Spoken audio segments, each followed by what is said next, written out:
Students, I'm Dr. Shalini from Dr. Ganeshda DAV College of Education for Women Karnal. आज हम पियाजे की theory करेंगे cognitive development की, जो कि बीएड फर्स्ट ईयर में है, course 1 childhood and growing up. तो पियाजे की थ्योरी जो है उसमें हम कह सकते हैं, सबसे पहले हम इसकी इंट्रोडक्शन देखते हैं कि पियाजे कौन था, पियाजे ने कैसे इस थ्योरी को दिया। जीन पियाजे जो थे वो स्विट्ज़रलैंड के एक जीव वैज्ञानिक थे और उनका जन्म 9 अगस्त 1896 में हुआ था। और इनको हम ज्ञानात्मक सिद्धांतवादी भी मानते हैं। कॉग्निटिव थ्योरी इन्होंने दी थी। इसके अलावा ये शिक्षा शास्त्री के साथ साथ संप्रत्यय निर्माता, मनोवैज्ञानिक के विचारों से, इनके विचारों से दूसरे मनोवैज्ञानिक भी बहुत अधिक प्रभावित थे। और इन्होंने पियाजे की थ्योरी जो दी है वो बच्चों के संज्ञानात्मक विकास को ध्यान में रखते हुए दी है। इससे पहले इन्होंने कुछ की कंसेप्ट्स दिए थे जो कि इस प्रकार हैं। की कंसेप्ट है, सबसे पहला है स्कीमा। स्कीमा के 2 टाइप्स इन्होंने दिए, behaviour and mental schema. Second assimilation, third accommodation and fourth is adaptation. जो स्कीमास हैं जो इन्होंने कहा, इन्हें हम कह सकते हैं कि ये जो हैं ये जन्मजात प्रवृत्तियां होती हैं बालकों में। Schemas are inborn instincts in a human being और अ पर्सन। जो जन्मजात प्रवृत्तियां होती हैं जैसे पकड़ना, चूसना, ये बालकों में जन्मजात कुछ विशेषताएं होती हैं।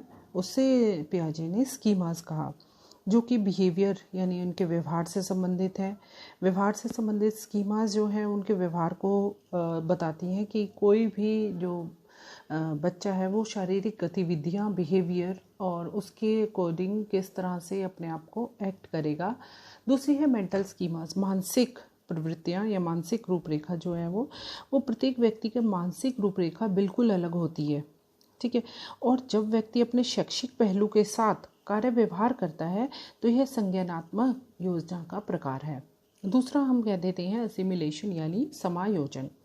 अब इसके अंतर्गत बच्चा अपने दिमाग में किसी भी विषय या वस्तु के बारे में पहले से ही सोच बना लेता है और बच्चा अपने मस्तिष्क में स्थित योजनाओं को नई वस्तुओं, नए घटनाओं के साथ समाविष्ट करने की कोशिश करता है और अपने पूर्व अनुभव को किसी नई स्थिति में, मीन्स जो उसके पुराने अनुभव हैं उसको नई स्थिति में ढालने का या उनको नई स्थिति में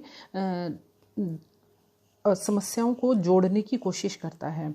जैसे उदाहरण के लिए एक शिशु जानता है कि कैसे उसे अपने खिलौने को पकड़ना है, उसे पकड़कर मुंह में चूसना है, और वह उसको यह योजना जब उसकी पूर्ण हो जाती है तो वह इसी तरह किसी भी दूसरी वस्तु, पेन या पेंसिल को पकड़ता है और वह उसे अपनी पुरानी योजना जैसे कि पकड़ना और चूसना की क्रिया दोबारा से करने लगता है। इसे हम कहेंगे समावेशन। और इसमें पियाजे ने इसको समावेशन के नाम से पुकारा है या असिमिलेशन के नाम से पुकारा है। तीसरा है हमारा अकोमोडेशन यानी अनुकूलन। अनुकूलन जो है वह होता है जब नया अनुभव जो व्यक्ति को प्राप्त हो और एकदम अलग हो, जिसमें हम पहले से स्थित योजना का समावेशन न किया जा सके, जिसमें पहले से ही, और बच्चा पुरानी योजना के साथ साथ नई वस्तुओं को भी अनुकूलित करता है। देन है एडेप्टेशन यानी समायोजन। समायोजन में वातावरण में सफलतापूर्वक समायोजित करने की प्रक्रिया है। ये समायोजन यानी adaptation is equal to assimilation plus accommodation. Then आ जाती हैं हमारे पास इसकी स्टेजेस। जो पियाजे था उसने 4 स्टेजेस दी हैं कॉग्निटिव डेवलपमेंट की। सबसे पहली स्टेज है सेंसरी मोटर स्टेज, जो कि 0 से 2 साल यानी at the time of conception till 2 years के बच्चे हम एडोलेसेंट उनको हम कहेंगे 2 ईयर्स के जो होते हैं, इन्फेंट्स होते हैं। तो सेंसरी मोटर स्टेज जो है वो इन्फेंट्स के लिए है। सेंसरी मोटर स्टेज में बच्चा अपनी जो एक्टिविटीज़ हैं वो 5 सेंसेस जैसे ईयर, नोज़, माउथ या टंग, स्किन और ईयर, नोज़, आइज़, स्किन, इनकी हेल्प से वो बच्चा उन चीज़ों को सीखता है। जैसे जब हम छोटा बच्चा होता है ताली बजाते हैं, जिस साइड ताली की आवाज़ आती है वो उस साइड ही देखने लग जाता है, दूसरी तरफ जाते हैं हम उस तरफ नज़र फेर लेता है। इस तरह वो आवाज़ को सुनकर उन चीज़ों को पहचानता है, समझता है कि कहाँ से क्या आवाज़ आ रही है। तभी तो जो हिंदी भाषी होते हैं, अगर उनके बच्चे हिंदी भाषा को बहुत इजीली, आसानी से सीख जाते हैं। इसी तरह अगर कोई बाहर दूसरे देशों में रहने वाले हैं, चाहे चाइना है, चाहे उनकी दूसरी लैंग्वेजेस हैं, तो वो अपनी फ्रेंच है, फ्रांस के लोग हैं, तो वो अपनी भाषा को आसानी से सीख जाते हैं, क्योंकि वो भाषा उनकी वहाँ पर वो सेंसरी मोटर स्टेज में बच्चों को उन चीज़ों को सुन कर पाए सेंसेस से उन चीज़ों की नॉलेज हो जाती है। अभी वो धीरे धीरे उस चीज़ की तरफ आ रहे होते हैं। जो सेंसरी मोटर स्टेज है, इसे हम बालक अपनी संवेदनाओं और सामाजिक क्रियाओं के माध्यम से इसमें अपनी नॉलेज यानी ज्ञान को ग्रहण करता है। इस काल में बालक की बुद्धि की अभिव्यक्ति उसके कार्यों से होती है कि वो क्या कार्य कर रहा है। इस अवस्था के बालकों में इंद्रियों के अनुभवों, इंद्रियां यानी 5 सेंसेस, और उनके पेशीय कार्य करने की क्षमता विकसित हो जाती है कि क्या हम मेरी सेंसेस या कैसे मुझे कार्य करना है। धीरे धीरे जैसे वो उठ के क्रॉलिंग सीखता है, फिर खड़ा होना सीखता है, इसी उम्र में वो चलना शुरू कर देता है और अपनी 5 सेंसेस का प्रयोग करके वो आसपास के एनवायरनमेंट के टच में आता है और उन चीज़ों को में दूसरी चीज़ों में देखता है, स्पर्श करता है उन चीज़ों को।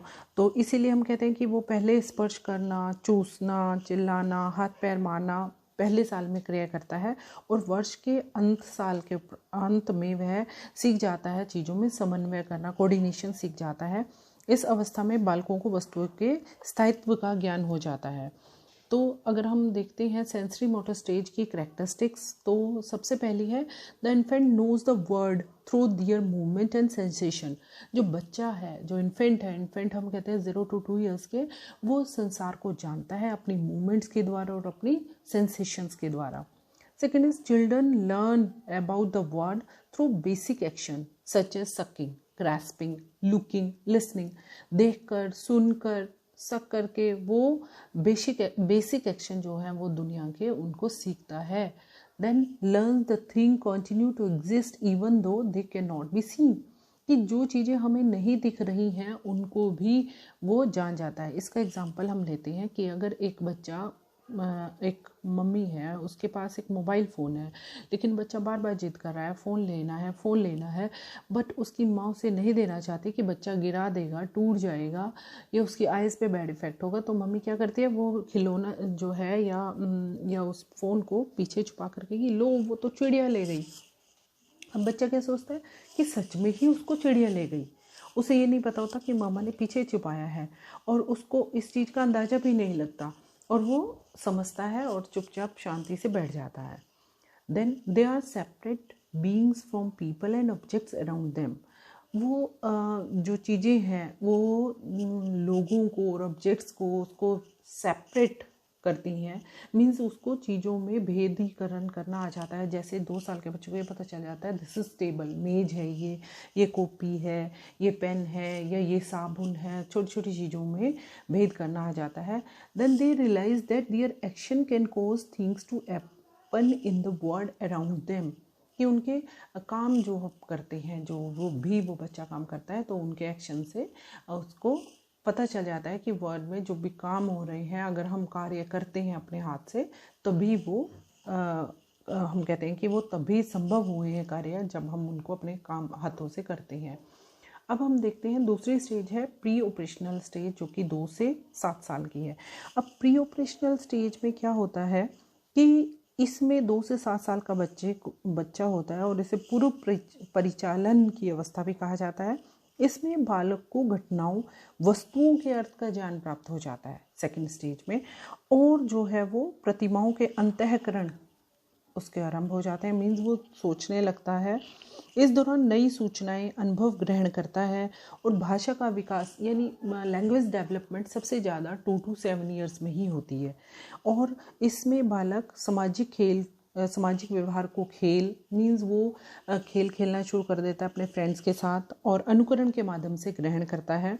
इस अवस्था में बालक कल्पना तो शुरू कर देता है, मीन्स उसकी इमेजिनेशन शुरू हो जाती है, लेकिन अभी तक तार्किक चिंतन करने में वो असमर्थ ही रहता है। मतलब उसकी लॉजिकल थिंकिंग जो है वो नहीं होती है। ठीक है, जैसे फॉर एग्जांपल हम कहते हैं कि एक बच्चा है, अगर हम एक छोटा गिलास ले, एक बड़ा गिलास ले, पतला गिलास है, लंबा है, और एक छोटा गिलास है लेकिन चौड़ा है, अगर हम दोनों में पानी डालें उसी के सामने, तो वो कहेगा कि कौन से गिलास में ज़्यादा पानी है, तो वो जो पतले और लंबे वाला गिलास है उसको कहता है कि इसमें ज़्यादा पानी है, जो चौड़ा